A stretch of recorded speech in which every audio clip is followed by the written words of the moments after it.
Hey guys, and welcome to another brand new video. In this video, we actually have some pretty cool and pretty crazy things to go and cover and talk about over here, where it does actually kind of seem like the God of War developers kind of thought the game was literally going to go and suck only a few months ago, and as well, some of the other developers are actually kind of finding out a lot of internal things about themselves. Now, that kind of sounds a little bit suspicious and weird, but we'll get into that because actually it's kind of cool to go and see like what people kind of develop as they go throughout games. That sounds really weird, but trust me, it's kind of a nifty thing.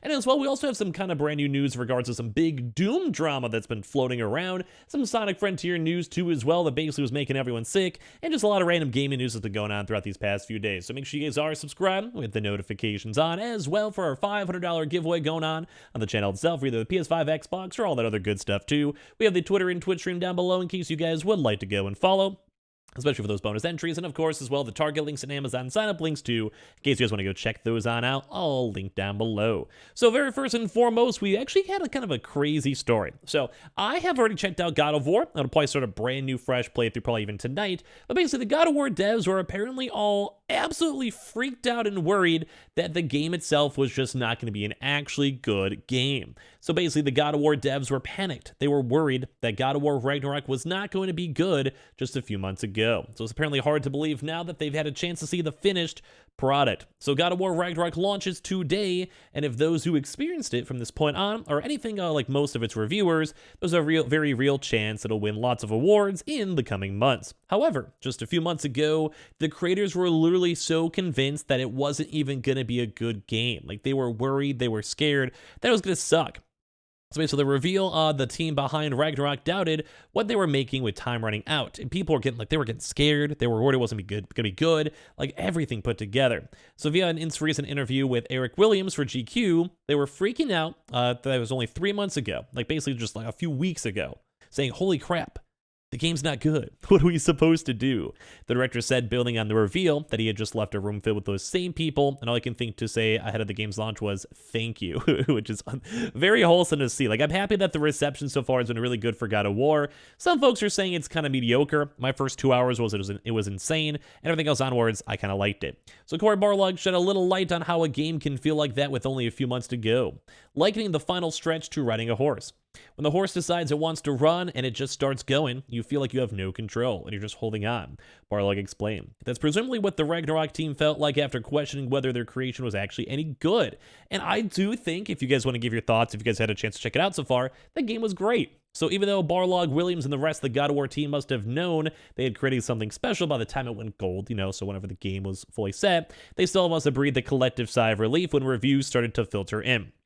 With a Metacritic score of 94, it's the highest rated Sony game as of now to date, and second only as of now to Elden Ring in 2022's Game of the Year rankings. It'll be interesting to see which one racks up the most awards in the coming months. So Ragnarok news will be coming thick and fast over the weekend as more people get the chance to experience it. A title that big launching on a Wednesday feels a little odd, which I do agree on that too as well, but there's a chance today was chosen due to the date's connection to Norse mythology. So plenty of side missions too as well in the game, but it's just kind of crazy to me that probably the game of the year had all these developers worried that it wasn't even gonna be good. They were worried that the game was gonna suck, and there's a certain type of people. Now, number one, the game does suck and they're worried that the game's gonna suck and people are worried, but then the second class, and I kind of feel like that's what it was for the Sony development squad, was that they just wanted to have another year to make it even better. Like, they want to make that 9 out of 10 game into a 9.5 or a 10 out of 10 game, and that's kind of why they're like, well, it could be better. Or, well, like, I only spent 7 hours on this guy's eyebrows when I could have spent another 20 if I had more time.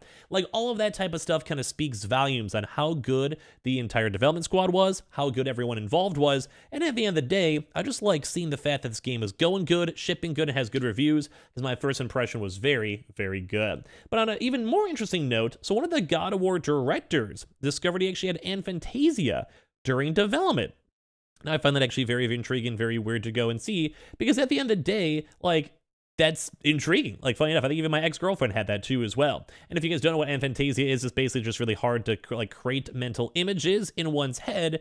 And that's kind of funny because game developers, you would think they'd have like this huge mental image and idea and concept of like, we're going to see this huge open like foresty place and these plains, and well, they just don't have that. So it's very intriguing to go and see.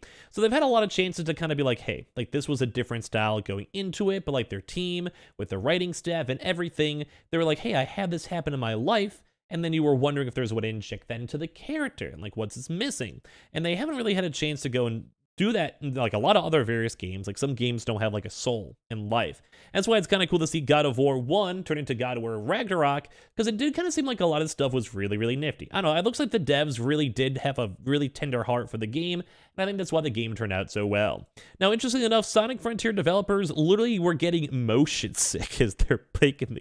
I have not heard too many good things. If you guys have played it, let me know. So there's an interview with Famitsu. Sonic Frontiers producer Sachiko Kawama shared the extent of which the development team went to create countermeasures for motion sickness. She stated the QA team played a huge part of it and is thankful for their contribution to the game. But admittedly, she was also saying it was important to take this aspect of the game very seriously, so they basically had to make sure they had to go and test for 3D motion sickness for the players themselves. So basically, they said the QA team, which my golly, good gracious to them, they basically tested the game, saying some of them were unable to literally even play the game while doing testing and making sure the game's good due to their own 3D motion sickness.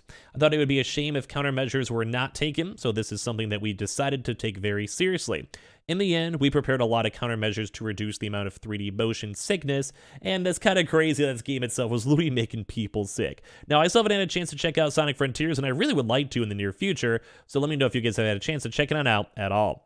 Now, if you guys have missed, there's been a really big thing from Mick Gordon, who had a huge statement and drama in regards of Doom Eternal. So basically, this statement is issued in response to ID Software studio director Marty Stratton, who basically published on Reddit on May 5th, and Marty basically lied about the circumstances surrounding the Doom Eternal soundtrack and used disinformation and innuendos to blame them entirely for its failure. And then afterwards, they offered them a 6-figure settlement to never speak about it again, and he's like, nah, I'd rather have people have the truth. So basically, his post impacted both the professional and personal reputations, and then in releasing that statement, he's basically like, I want to protect myself. So basically, like, he's saying it's like lengthy, it's hard, and he's trying to call it this direct letter to, and like, it was just crazy to kind of come and see with this. Like, it's just crazy to see all these, like, this is like a multi-page call out to as well. I'm basically saying that ID Software handed them a music schedule that required 2 levels scored per month.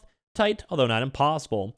Whoever dreamt up that plan did so in isolation because it quickly became apparent on how disconnected it was from the game's actual development. So release was still 2 years away. The schedule, however, demanded I deliver a steady stream of Final music immediately. So one of the game's key features was music that closely matched gameplay, so they basically wanted to have it finished by then.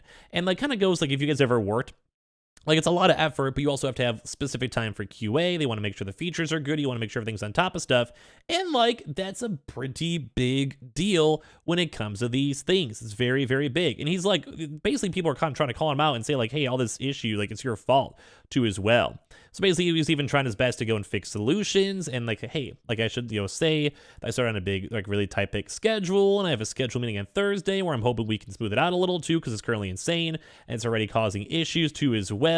And like they're trying their best to be like, hey, like we're just trying to make sure this game's good, but the same type of stuff, they just want to like, they just didn't know what was going on. They had a lot of rejections, they have demands for rewrites, they're making the impossible to accommodate, and there was the schedule's already tight as is, and there was basically no time for iterations to make sure these things can be like running good and smoothing good. Basically just had like a really awful situation in making the music, and he was trying his best, and like trying his best to be realistic with everything too as well.